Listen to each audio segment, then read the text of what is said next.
예, 우리 레위기 그 20장 같이 보도록 하시겠습니다. 그 레위기 20장은 그 1장부터 시작해서 19장까지 내용 중에 어떤 죄는 반드시 죽여야 할 죄가 있다는 거예요. 그러니까 죽이는 것 자체가 목적은 아닙니다. 우리가 신명기에 가면 이 내용을 이제 밝히고 계시는데 일벌백계라 그래서 이런 일들만큼은 절대 있어서는 안 된다. 그 죄를 없이 하는 게 이제 목적이죠. 그래서 20장에 나오는 이 반드시 죽여야 할 죄는 모든 죄가 다 악하고 나쁘지만 그러나 이것만큼은 절대 해서는 안 되는 것이다 하고 아주 단호하게 말씀하시는 내용이기도 합니다. 한번 보도록 합시다. 여호와께서 모세에게 말씀하여 이르시되 너는 이스라엘 자손에게 또 이르라.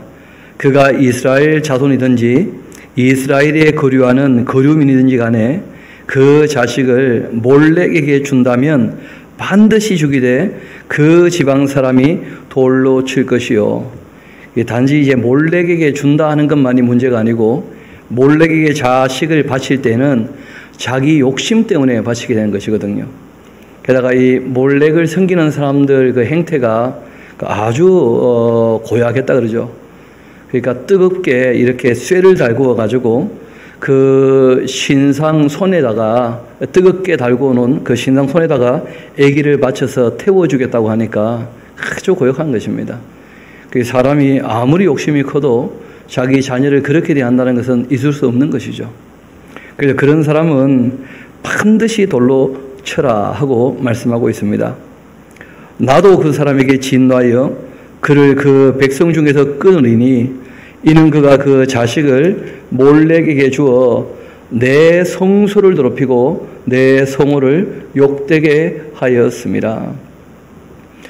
하나님께도 모든 사람이 주인 되시는데 사람의 생명을 가볍게 여긴다면 그러면 하나님 만드신 이 세상도 또 하나님의 그 이름도 다 욕되게 되는 것이죠. 그가 그 자식을 몰렉에게 주는 것 그 지방 사람이 못 본 채 하고 그를 죽이지 아니한다면 내가 그 사람과 그 권속에게 진노하여 그와 그를 본받아 몰렉을 음란하게 섬기는 모든 사람을 그들의 백성 중에서 끊을 것이다. 그 악을 보고도 그 비겁한 침묵을 지키는 사람이라면 똑같이 악한 사람일 수 있다는 거예요. 그러지 않도록 성경은 말씀하십니다. 그리고 또 이어 말씀하신 것이 접신한 자 그리고 이제 박수무당을 음란하게 따르는 자에게는 내가 진노하여 그를 그 백성 중에서 끊을 텐데 너희는 스스로 깨끗하게 해서 거룩해야 한다. 이런 것이 성경에 나오는 인격적 신앙에 대한 표현들이죠. 그러니까 하나님이 도우셔도 우리에게 선택의 자유와 의지의 자유를 주셨기 때문에 스스로 너희는 깨끗하게 해야 된다 하고 부탁을 하십니다. 이 박수무당이나 신접한 자 어떤 신비한 현상으로 사람을 이끌게 될 때 그런 데 따라가서는 안 된다는 거예요. 하나님께서 인격을 주신 것처럼 양심도 허락하셨기 때문에 인격적으로 양심적으로 정말 스스로 깨끗하게 하나님을 섬겨야지 세상 욕심에 구별되게 거룩하게 살아가야지 그렇지 않으면 말 그대로 욕심을 쫓아 교만하게 사는 것이니까 특별히 이제 이 접신한 자 박수무당들 이 신비주의 영성은 늘 주의하라고 성경은 우리에게 말씀하고 있습니다. 너희는 내 규례를 지켜 행하라. 나는 너희를 거룩하게 하는 여호와이니라. 하나님 하신 말씀이 너무나 확실하기 때문에 그 말씀을 따라 살도록 부탁하십니다. 만일 누구든지 자기의 아버지나 어머니를 저주하는 자라면 그런 사람 반드시 죽이라고 말씀하십니다. 아니 눈에 보이는 아버지 어머니 자기 생명의 근원 되시는 그 부모님을 저주하는 사람이라면 세상 누구를 존중하고 존경하겠습니까? 또 보이지 않는 하나님을 섬길 수나 있겠습니까? 그런 것은 있을 수 없다는 거예요. 그래서 부모를 저주하는 사람이라면 그 살 가치가 없다는 거예요. 당연히 천국도 있을 수 없는 일이죠. 반드시 죽일지니 그가 자기의 아버지나 어머니를 저주하였은즉 그의 피가 자기에게로 돌아가게 될 것이다. 누구든지 남의 아내와 간음하는 자라면 곧 그 이웃의 아내와 간음하는 자는 그 간부뿐 아니고 음부도 반드시 죽여야 한다 하고 말씀하십니다. 여러분, 그 요한복음에 잘 아시는 것처럼 현장에서 잡힌 여자 얘기를 보게 되면 그 음부는 있는데 간부는 없죠. 그 여자만 죽이려고 하는 그런 못된 모습을 보게 됩니다. 사람들이 하나님을 두려워하지 않으면 그러면 조금 더 힘이 센 사람 쪽으로 기울 수밖에 없는 거예요. 그러니까 세상이 남성 중심으로 흘러가는 것들을 우리가 종종 보게 되는 것이죠. 그래서 늘 남자든 여자든 다 하나님 앞에서 하나님의 형상으로 지음받은 사람들이다 하는 걸 우리가 늘 염두에 둬야 될 것입니다. 여하튼 이 내용은 간부, 음부, 그러니까 가정 파괴범 용납할 수 없다는 거예요. 여러분, 자기들끼리는 이 연정이 그렇게 불타올라서 사랑한다고 할 수 있을지 모르겠지만 진리를 떠난 사랑은 사랑이라 할 수 없습니다. 그래서 성경은 우리에게 말씀하십니다. 남의 아내와 간음하는 자, 곧 그의 이웃의 아내와 간음하는 자는 그 간부 음부를 반드시 죽여야 한다. 그렇게 말씀하십니다. 또 누구든지 그의 아버지의 아내와 동침한다. 그 아버지 아씨를 범하였으니까 둘 다 반드시 죽여야 한다. 그들의 그 피가 자기들에게로 돌아갈 것이다. 또 누구든지 그 며느리와 동침한다면 그러면 둘 다 반드시 죽일지니 그들이 가정한 일을 행하였음이라 그들의 피가 자기들에게로 돌아가리라. 누구든지 또 여인과 동침하듯이 남자와 동침한다면 둘 다 가정한 일을 행함인즉 반드시 죽일지니 자기의 피가 자기에게로 돌아갈 것이다. 우리가 종종 그런 말씀을 드리는데 물질관계, 인간관계, 하나님관계, 이 관계에 우선순위가 있다는 거예요. 사람이 아무리 자기가 좋다 할지라도 하나님과의 관계에 문제가 되는 일이라면 그만둘 줄 아는 게 신앙의 가장 기본적인 자세입니다. 그래서 하나님께서는 남자와 여자를 만드시고 그 남자와 여자가 가정을 이루도록 그렇게 하셨습니다. 지금은 잘 아시는 것처럼 우리가 종교 국가가 아니기 때문에 그 입법도 사람들이 했죠. 그리고 행정도 사람들이 하고 있고 사법도 당연히 사람들이 하고 있기 때문에 이 말씀들을 우리가 문자적으로 적용할 수 없습니다. 또 아시는 것처럼 율법이 있기 전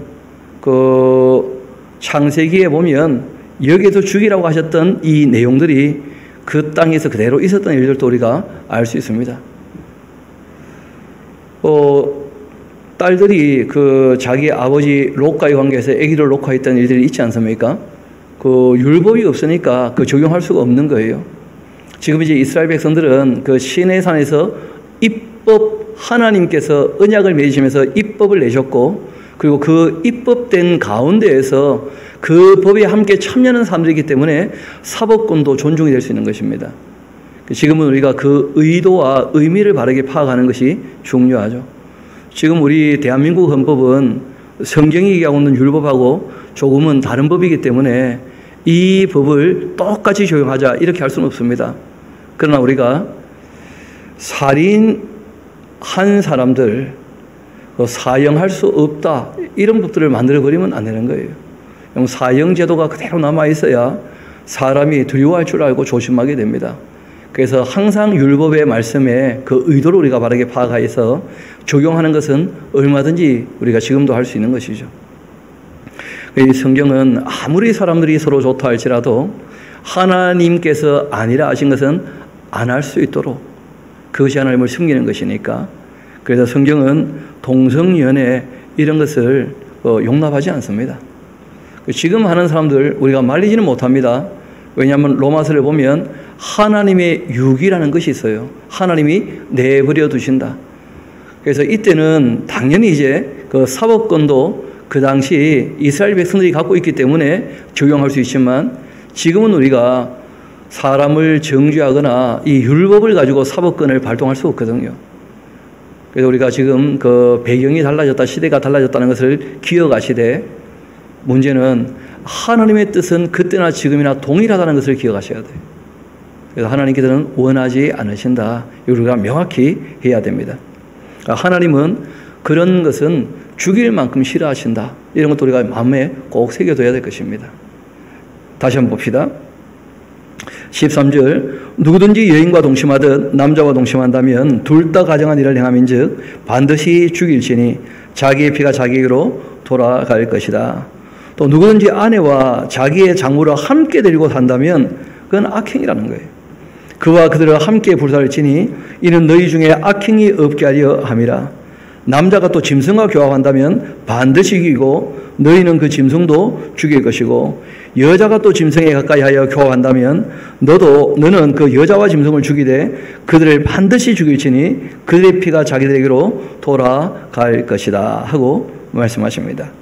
하나님은 이런 일들을 끔찍히 싫어하신다는 거예요. 또 누구든지 그의 자매 곧 그 아버지의 딸이나 그의 어머니의 딸을 데려다가 그 여자의 하체를 보고 여자는 그 남자의 하체를 보면 부끄러운 일이라. 그들의 그 민족 앞에서 그들이 끊어질지니 그가 자기의 자매의 하체를 범하였은즉 그가 그 죄를 담당하게 될 것이다. 누구든지 또 월경 중에 있는 여인과 동침하여 그 하체를 범한다면 남자는 그 여인의 근원을 드러냈고 여인은 자기의 피근원을 드러내었음인즉 둘 다 백성 중에서 끊어지게 될 것이다. 이러면 하나님께서 죽이라고 말씀하신 부분이 있고 하나님이 스스로 끊어버리겠다 이렇게 말씀하신 부분도 있다는 것을 우리가 함께 살펴야 될 것입니다.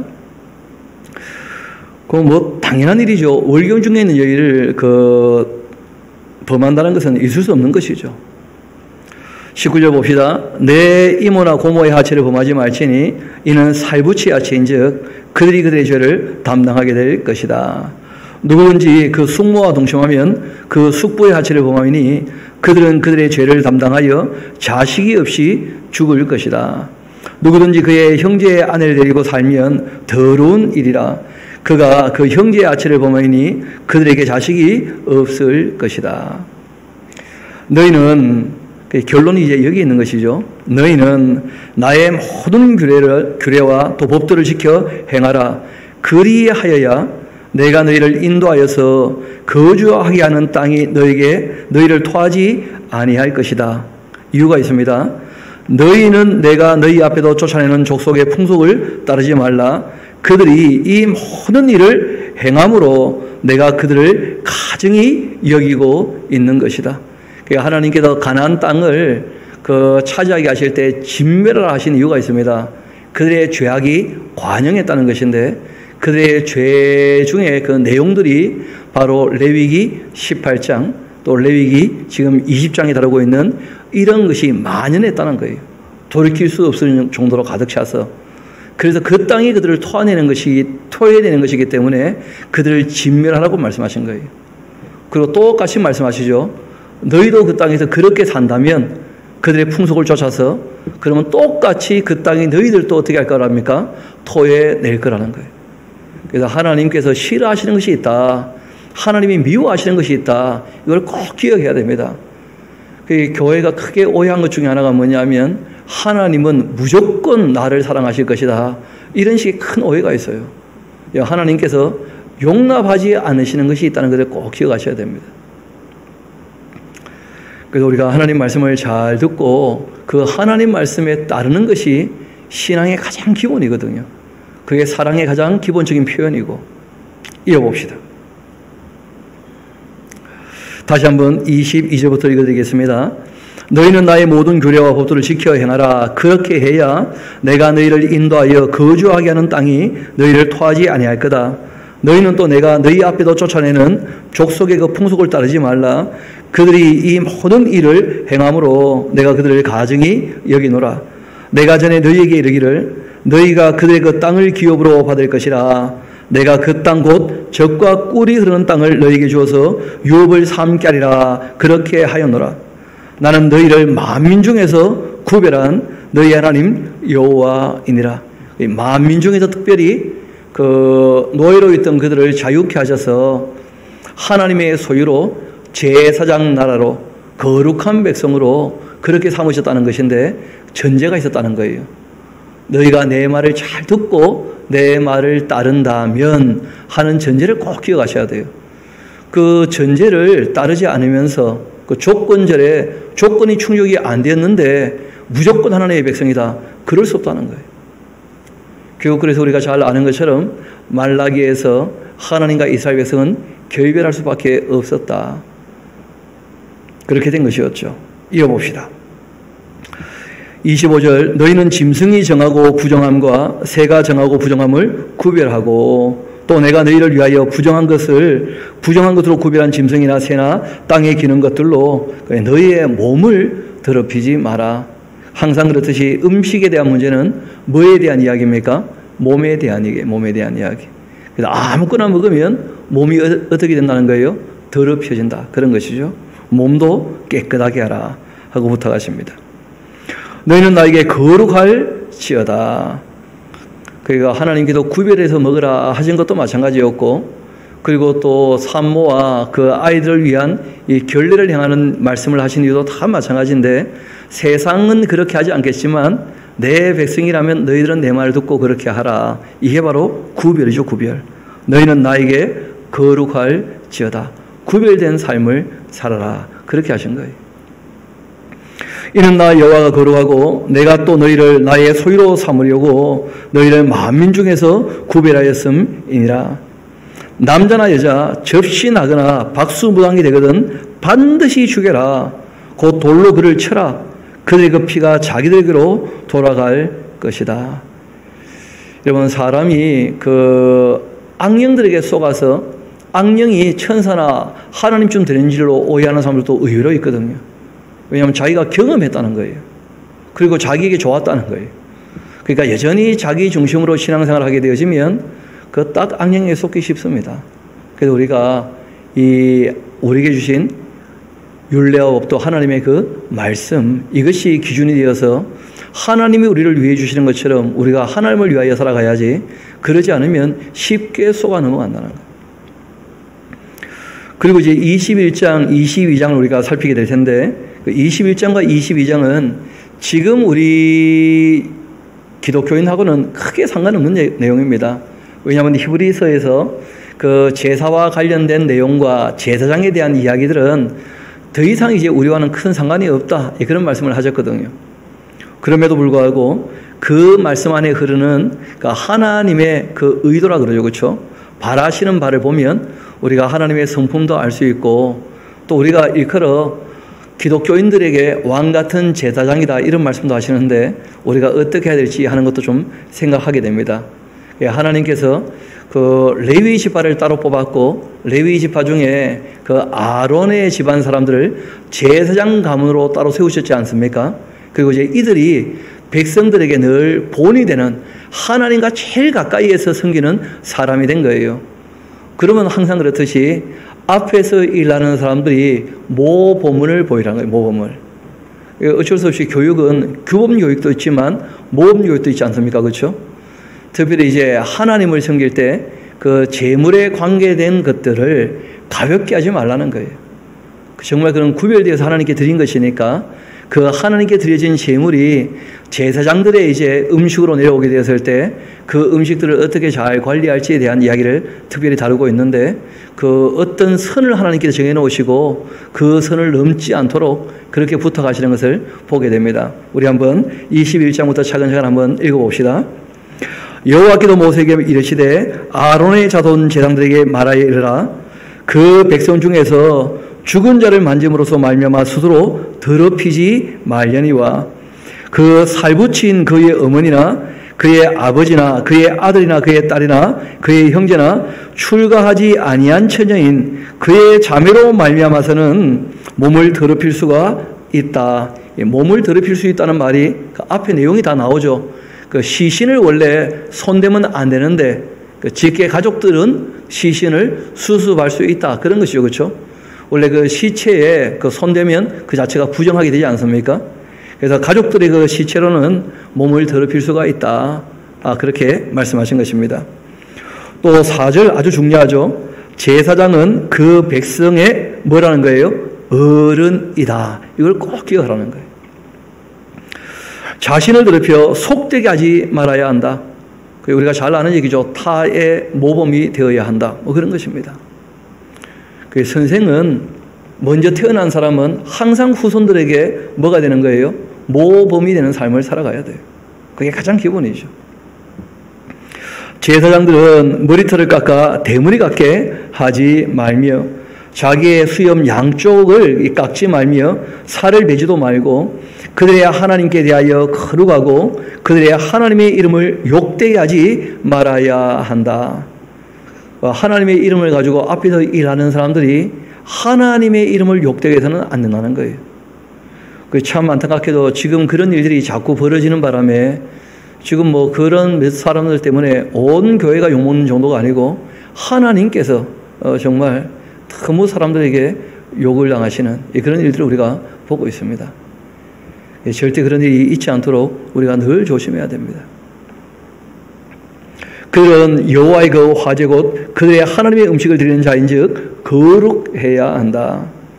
그들은 부정한 창녀나 이혼당한 여인을 취하지 말아야 한다. 결혼할 때에도 깨끗한 여자와 결혼해라 그렇게 부탁하신 것이죠. 이는 그가 여호와 하나님께 거룩함이니라. 너는 그를 거룩히 여겨라. 그는 내 하나님의 그 음식을 드림이니라. 너는 그를 거룩히 여겨라. 너희를 거룩하게 하는 나 여호와는 거룩하기 때문이다. 어떤 제사장의 그 딸이든지 간에 행음하여 자신을 속되게 한다면 그의 아버지를 속되게 함이니 그를 불사를 지니라. 좀 더 단호하게 대하시는 것이죠. 자기 형제 중 관유로 그 부음을 받고서 위임되어 그 예복을 입은 대제사장은 그 머리를 풀지 말며 그 옷을 찢지 말며 어떤 시체든지 가까이 하지 말지니 그 부모로 말미암아서도 더러워지게 하지 말아라.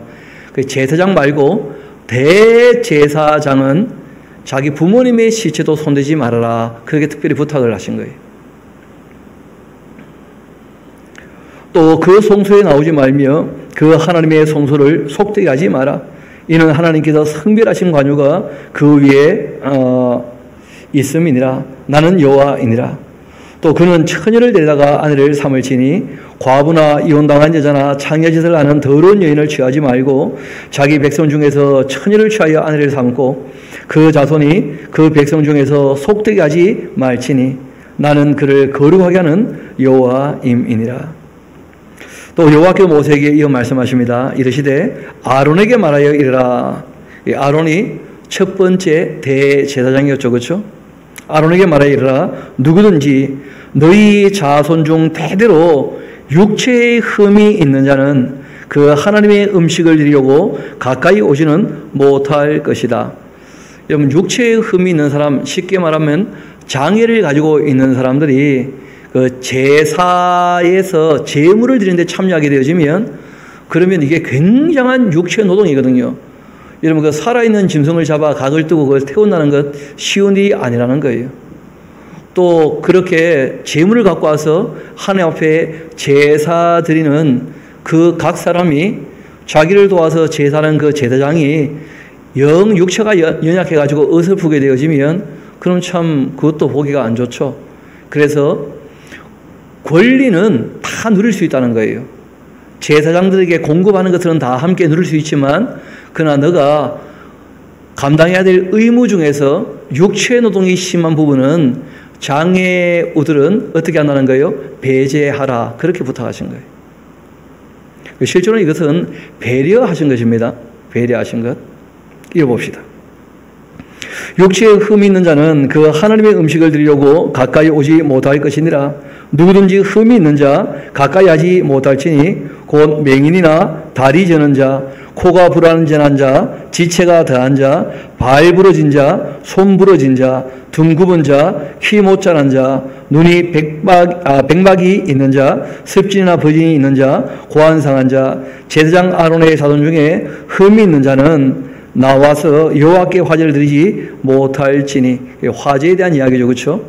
불에 태워서 무언가를 이렇게 하나님께 드리게 될 때 이런 사람들은 다 배제하라는 거예요. 그는 흠이 있은즉 나와서 그 하나님께 음식을 드리지 못하느니라. 그는 그 하나님의 음식이 지성물이든지 성물이든지 그 권리는 똑같아요. 다 먹을 수는 있다는 거예요. 그러나 그 화제에 참여하지 못한다는 것입니다.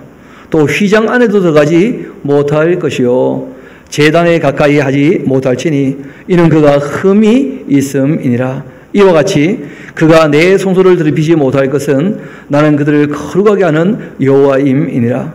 이와 같이 모세가 아론과 그 아들들과 온 이스라엘 자손에게 말하였더라. 지금은 이제 우리가 더 이상 이런 불로 그 하나님께 동물을 태워드리는 제사 이런 거 더 이상 없으니까요. 예수님이 오셔서 제사를 다 완성하셨기 때문에 뭐 강단에서 말씀 전하는 것이야 누구나 다 가능하다. 지금 이제 그렇게 우리가 인식을 다 하고 있는데 이 당시에 제사라고 하는 것은 뭐 지금 우리가 예배하는 것과는 전혀 다른 형식이었기 때문에 당연히 이제 이런 사람들 다 배제해 뒀습니다. 그리고 또 한 가지 염두에 둘 것이 있는데 여러분 우리가 부활에 참여하게 되면 흠이 전혀 없지 않겠습니까? 그렇죠? 진짜 영광스러워지지 않겠습니까? 하나님 아름다운 것을 좋아하신다는 거예요. 그래서 이 땅이 죄 아래에 있고 저주받고 또 홍수 위에 멸망받은 땅이기 때문에 사람들이 이런저런 문제를 가지고 태어나게 되었을 때 하나님께서 사랑하시지만 그러나 가까이 하지는 않도록 그렇게 부탁하신 거예요. 특별히 이제 제사장으로서 그 제사를 드릴 때나 또는 성막 안에 들어오지 않도록 그런 것이 다 해결될 때에는 예수님 재림하시고 난 다음에 이 땅에 있는 모든 장애나 죄로 말미암아 일어났던 모든 이런 어그러지고 비참하고 불쌍한 것들이 다 회복되게 될 것입니다. 그때 우리가 하나님께 나아가도 또 아무 문제가 없는 것이죠. 22장 이어봅시다.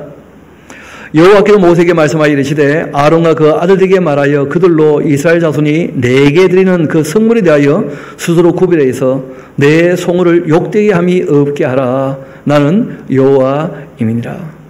하나님의 이름이 욕되지 않도록 정말 주의하라 하고 부탁하신 것입니다. 그들에게 이르라. 누구든지 내 자손 중에 대대로 그의 몸이 부정하면서도 이스라엘 자손이 구별하여 여호와께 드리는 성물에 가까이 하는 자는 내 앞에서 끊어지게 될 것이다. 나는 여호와이니라.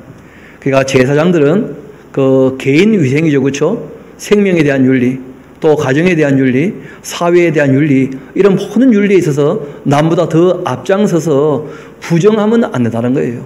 정한 삶을 살아야지. 부정하면서도 하나님께 드리는 성물에 가까이 한다면 하나님 앞에서 끊어지고 말 것이다. 그런 말씀하신 거예요. 그래서 우리가 21장에도 말씀드렸습니다마는 똑같이 타의 모범이 되도록 더 바르게 하도록 그렇게 부탁하신 것입니다. 또 이어봅시다. 4절. 아론의 자손 중 나병 환자나 율주병자는 그가 정결하기 전에는 그 성물을 먹지 말 것이고 시체의 부정에 접촉된 자나 설정한 자나 또 무릇 사람을 부정하게 하는 벌레에 접촉된 모든 사람과 모든 부정이든지 사람을 더럽힐 만한 것에 접촉된 자 곧 이런 것에 접촉된 자는 저녁까지 부정하니 그의 몸을 물로 씻지 아니하면 그 성물을 먹지 못할 것이다. 그래서 우리가 부정에 대해서도 두 가지가 있다는 거 꼭 기억하셔야 되겠죠. 하나는 속죄가 꼭 필요한 그 죄가 되는 부정이 있는 반면에 죄는 아니지만 그러나 씻어서 부정을 씻어낼 수 있는 그런 부정도 있다는 거예요. 그래서 저녁까지 부정하리니 그의 몸을 물로 씻지 아니하면 그 성물을 먹지 못할 것이다. 해질 때가 되면 정할 텐데 물로 씻고 이제 해가 지면 정하게 될 텐데 그 후에야 그 성물을 먹을 것이니라. 이는 자기의 음식이 됨이니라. 시체나 찢겨 죽은 그 짐승을 먹음으로 자기를 더럽히지 마라. 나는 여호와이니라. 아무거나 먹지는 말라는 거예요. 또 그들은 내 명령을 지킬 것이니라. 그것을 속되게 한다면 그로 말미암아 죄를 짓고 그 가운데서 죽을까 하노라. 나는 그들을 거룩하게 하는 여호와이니라. 그래서 우리가 하나님을 믿고 알고 또 알고 믿고 난 다음에 죄가 무엇인지를 알게 된 거죠, 그렇죠? 그 죄라고 하는 것은 하나님이 하라고 하신 것을 안 하면 죄가 되는 거예요. 그러니까 하지 말라고 하는 것을 하면 그게 또 죄가 되는 것이죠, 뭐. 그래서 특별히 제사장이 되는 사람은 죄 짓지 않도록 정말 하나님의 말씀을 잘 읽고 듣고 배워서 지켜 행하도록 매번 그렇게 말씀하시는 것을 보게 됩니다. 다시 한번 9절 봅시다. 함께 읽어도 좋을 것 같은데요. 그들은 내 명령을 지킬 것이니라. 그것을 속되게 한다면 그로 말미암아 죄를 짓고 그 가운데에서 죽을까 하노라. 나는 그들을 거룩하게 하는 여호와이니라. 일반인은 그 성물을 먹지 못할 것이며 제사장의 그 객이나 품꾼도 다 성물을 먹지 못할 것이다. 그러나 제사장이 그 돈으로 어떤 사람을 샀다면 그런 것을 먹을 것이며 그 집에서 출생한 자도 그렇게 하여 그들이 제사장의 음식을 먹을 것이며 또 제사장의 그 딸이 일반에게 출가하였으면 거제의 성물을 먹지 못하겠지만은 만일 그가 가부가 되든지 이혼을 당하든지 자식이 없이 그 친정에 돌아와서 젊었을 때와 같으면 그는 그 아버지의 몫의 음식을 먹을 것이나 일반인은 먹지 못할 것이다. 하나님께 거제로 드린 이 제물들은 그 들어서 이렇게 드린 거 아닙니까? 그렇죠? 그런 제물은 다시 누구의 몫으로 돌려주십니까? 제사장 몫으로. 그러니까 이거는 하나님께 드려진 음식이라는 거예요. 그러니까 그런 음식이라면 제사장의 권한에 속한 사람들만 먹을 수 있다는 거예요. 종이든지 아니면 딸이든지. 그런데 제사장 권한에 속하지 않은, 여러분, 딸이 시집을 갔다면 어떻게 된 것입니까? 내 부모를 떠나. 그러니까 그 시집간 딸은 제사장 권한에 속한 사람이 아니라는 거예요. 그러니까 그런 재물을 먹을 수 없다는 것이죠. 그러나 이 딸이 이제 그 홀로 되어가지고 다시 아버지 품에 안기게 되었다면 그러면 다시 어떻게 되는 거예요? 제사장 권한에 속한 사람이니까 먹을 수 있다. 뭐 그런 거예요. 그러니까 지금 뭐 이게 우리에게 직접적으로 이렇게 적용할 수 있는 내용은 전혀 아닌 것이죠. 그 당시 거제물을 드렸을 때 그때 내용을 얘기하는 거예요. 저는 이제 목회자니까 이런 내용들을 다루게 될 때 우리가 하나님께 드렸던 그 성도들이 다 하나님께 예물을 드리지 않습니까? 그 예물 중에 이제 일부를 구별해서 또 이 목회자들에게는 생활비가 나오게 되는 것이니까 그런 돈들을 너무 허투루 쓰지 않아야 되겠다. 뭐 그런 정도 생각은 하고 있습니다. 이어봅시다. 14절, 만일 누가 부지 중에 성물을 먹게 된다면, 몰라서 했던 일이죠 뭐. 그 성물의 그것의 5분의 1을 다하여 제사장에게 주어라. 속건을 반드시 하라는 거죠. 5분의 1을 더해서. 몰랐으니까. 이스라엘 자손이 여호와께 드리는 성물을 그들은 속되게 하지 말아라. 하나님께 구별한 것은 우리가 구별되게 사용하는 것이 중요하겠다, 그런 것입니다. 그들이 성물을 먹으면 그 죄로 인하여 형벌을 받게 할 것이니라. 나는 그 음식을 거룩하게 하는 여호와이니라. 우리가 좀 달리 얘기한다면 우리가 하나님께 예물을 드려서 이것이 교회의 그 재정이 되었다고 한다면 정말 이 모든 재정들은 하나님의 뜻을 따라 바르게 사용할 수 있도록 우리가 정말 더 고민해보고 그리고 주님께서 주시는 지혜대로 좀 바르게 쓰려고 힘쓰고 애써야 되겠죠. 함부로 쓰지 말고. 여호와께도 모세에게 말씀하여 이르시되 아론과 그 아들들과 또 이스라엘 온 족속에게 말하여 이르라. 이스라엘 자손이라 그 중에 거류하는 자가 선 제물이나 자원 제물로 번제와 더불어 여호와께 예물로 드리거든 기쁘게 받으심이 되도록 소나 양이나 염소의 흠수 것으로 드릴지니 흠이 있는 것은 무엇이나 너희가 드리지 말 것은 그것이 기쁘게 받으심이 되지 못할 것임이니라. 그러니까 하나님께 제물을 드린다 할지라도 조금 살펴서 정성을 드리라는 거예요. 그래서 흠이 없는 것을 하나님께 드려야지 아무거나 뭐 드리지 않도록. 그 옛날 어른들 말씀 들어보니까 그 하나님 앞에 예물로 보통 현금을 갖고 오는 경우가 많지 않습니까? 그러다 보니까 옛날에는 그 화폐 중에 구겨진 게 많았다는 거예요. 그래서 그런 화폐들 그냥 들고 들어가기 참 민망하니까 막 다리미로 달아가지고 앞바닥에 해서 그 주일날 이제 그 헌금함에 예물로 드렸다 그런 얘기 들어본 적이 있는데 그 하나님 앞에 우리가 좀 더 그 예를 갖춘다는 거 참 중요합니다. 실제로 우리가 예배하러 올 때 이게 다 지금 제사와 제물에 대한 얘기일 수 있지만 실제로 우리가 하나님 앞에 예배하러 올 때 좀 더 단정하게 자기를 정말 깨끗하게 하고 하나님께 나오는 것이 중요하죠. 특별히 요즘에는 그 비대면 예배를 드리다 보니까 가정에서 예배하니까 너무 주의하지 않고 그냥 함부로 아무 옷이나 입고 하나님 앞에 나와서 예배하는 누가 보냐 하면서 하나님 보십니다. 예배는 하나님 앞에 드리는 것이지 우리가 예배하는 것이지 우리가 사람에게 보려고 하는 게 아니거든요. 그러니까 함께 모여 예배하는 것보다 좀 더 단정하게 정말 내가 하나님 앞에 예배하는구나. 우리가 그 자세를 좀 바르게 할 필요가 꼭 있을 것입니다. 그래서 지금 뭐 비대면 예배로 하고 앞으로 우리가 이 코로나 사태 이후에 어떤 식으로 더 확장되고 더 나아가게 될지는 모르겠습니다만은, 그러나 예배 자리에서는 항상 하나님께 예를 갖추어서 절을 한다. 재물 중에도 흠이 없도록 살피는 것이 중요한 것처럼 우리도 우리의 그 생활을 늘 돌아보고 우리의 몸을 깨끗하게 살피고, 그리고 우리가 또 하나님 앞에 나올 때 입는 복장도 좀 더 정중하고 정갈하게 잘 갖추는 것, 이런 게 꼭 필요할 것입니다. 이어봅시다. 21절, 만일 누구든지 서운한 것을 갚으려 하든지 자의로 예물을 드려야 하여 소나 양으로 화목제물을 여호와께 드리는 자는 기쁘게 받으심이 되도록 아무 흠이 없는 온전한 것으로 그렇게 할지니라. 정성을 조금 드리라는 거예요. 너희는 눕는 것이나 상한 것이나 지체에 배임을 당한 것이나 종기 있는 것이나 슬피 있는 것이나 비루 먹은 것을 여호와께 드리지 말며 이런 것은 제단 위에 화제물로 여호와께 드리지 말아나. 소나 양의 지체가 더하거나 덜하거나 한 것은 너희가 자원제물로는 쓸 수 있겠지만은 서원제물로 드리면 기쁘게 받으심이 되지 못할 것이다. 여러분, 자원제물은 그냥 바치는 것 자체가 목적입니다. 서원제물은요, 뭘 바칠 때 반대급부로 뭘 해주시기를 원하는 바람이 있다는 거예요. 그리고 조금 무게감이 다른 것이죠. 이어봅시다.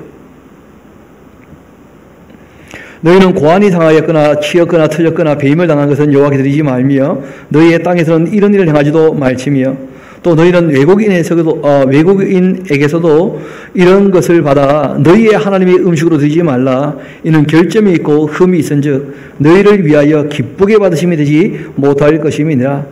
여호와께서 모세에게 말씀하여 이르시되 수소나 양이나 염소가 나거든 이래 동안 그것의 그 의미와 같이 있게 하라. 여덟째 날 이후로는 그 여호와께 화제로 예물을 드리면 기쁘게 받으심이 될 것이다. 암소나 암양을 막론하고 그 어미와 새끼를 같은 날 잡지는 말아라. 그렇게 부탁하신 거예요. 참, 사람들이 그 짐승을 잡을 때 또 하나님께 제물을 드릴 때에도 태어나면 적어도 1회 동안은 어미젖을 좀 빨 수 있도록, 또 어미와 새끼를 하늘에 잡는 것 좀 너무 잔인하지 않냐, 뭐 그런 거예요. 나중에 이제 알고 보니까 하나님께서는 동물로 하나님 앞에 제사하는 것 자체를 별로 안 좋아하셨다는 거예요. 실제로 그 모든 제사는 알고 보니까 사람이 귀해서 받아주신 것이죠. 사람이 귀해서. 여러분, 한번 여쭤봅시다. 옛날 그 시골 마당에 보면 닭들이 뛰어놀지 않습니까? 닭들이. 그래서 할아버지 할머니들이 그 닭을 키우실 때 그 참 재미나게 키우시는데 그 닭을 잡을 때 기분이 좋을 것 같아요? 별로 안 좋을 것 같아요? 닭을 잡을 때. 그런데 사위가 오면 닭을 잡아요. 왜 잡죠? 사위가 귀하니까.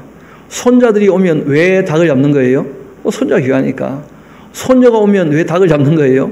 손녀 귀하니까. 귀해서 잡는 것이지. 여러분, 그런 거 정말 곱게 키웠다가 그 잡는 거 썩 좋아하는 것이 아니거든요, 실제로는. 그래서 하나님께서도 알고 보면 짐승의 피를 흘리는 거 별로 좋아하지 않으셨는데 사람이 죄를 지은 채 하나님께 나오는 것이 민망해 할까봐 죄를 잠깐 가려주시려고 피를 흘리게 한 것이고, 또 사람들이 정말 전적으로 하나님의 말씀을 쫓아 살아야 되는데 늘 부족하니까 그래서 하나님께서 사람 만나주시려고 그렇게 해주셨던 것이지 실상 그렇지 않다는 거예요. 그래서 예수님 오셔가지고 이런 피 흘린 제사를 완전히 모형으로 하던 것을 실상에 오셔서 완성해 버리셨기 때문에 이제는 더 이상 이런 피 흘린 제사가 없습니다. 그러나 그 앞에 흐르고 있는 그 의미는 우리가 꼭 기억해야 될 것인데, 하나님께 나아갈 때 정성을 좀 드려라. 하나님 함부로 대할 수 있는 그런 분이 아니다. 그런 걸 우리가 꼭 기억하셔야 될 것입니다. 또 하나님 잔인한 거 별로 안 좋아하신다는 것이죠. 그렇죠? 28절 다시 한번 봅시다. 암소나 암양을 막론하고 어미와 새끼를 같은 날에 잡지 말아라. 너희가 여호와께 감사 제물을 드려거든 너희가 기쁘게 받으심이 되도록 드릴지며 그 제물은 그날 먹고 이튿날까지 두지 마라. 나는 여호와다. 너희는 내 계명을 지키면서 행하도록 해라. 나는 여호와가 아니냐. 너희는 내 성호를 속되게 하지 말아라. 나는 이스라엘 자손 중에서 거룩하게 함을 받을 것이니라. 나는 너희를 거룩하게 하는 여호와요 너희의 하나님이 되리고 너희를 애굽 땅에서 인도하여 낸 자니 나는 여호와이니라. 이렇게 하나님께서 특별히 이스라엘 백성들에게, 그리고 또 아론과 그 자손들에게 이렇게 특별히 하신 말씀이 있으셨다는 거예요.